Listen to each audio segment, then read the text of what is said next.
Seorang sahabat mari ngadu, ya Rasulullah, ada kawan saya sakaratul maut, nak mati, dek man dia, tarik nafas. Saya talqin, dia tak ucap kelima. Qulu la ilaha illallah. Kerah lidah. Qulu la ilaha illallah. Qulu la ilaha illallah. Ataupun talqin di telinga. La ilaha illallah. Cara orang nak mati, jangan suruh. Jangan guna amar, perintah. Kata, mucak pakcik, mucak abah, mucak mi, mucak ayah, mucak weh, mucak mak, mucak Ismail, mucak. Lah, jangan kata. Itu yang panggil amar, perintah. Kalau dia bengai, dia sakaratul maut ni, dia sabuk. Ada-ada serabut hal lain, kita mari duk kata, mucak. Bosan weh. Orang ni nafi kelimah, orang ni engkar. Waliyazubillah.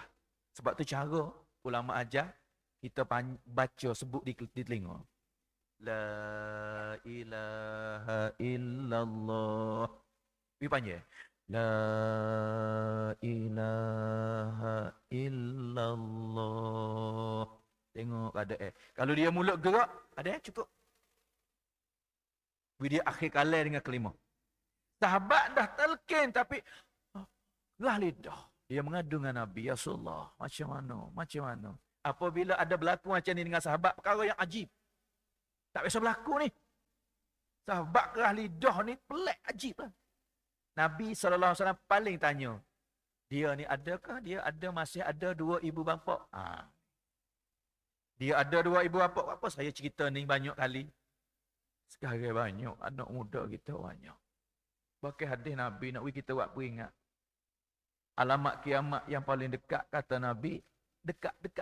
Likung.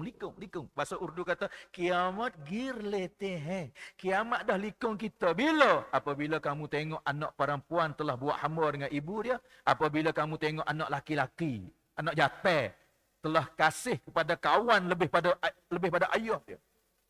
Hormat kepada saing lebih pada ayah dia. Itu kiamat dah likung. Sekarang ni dah ada.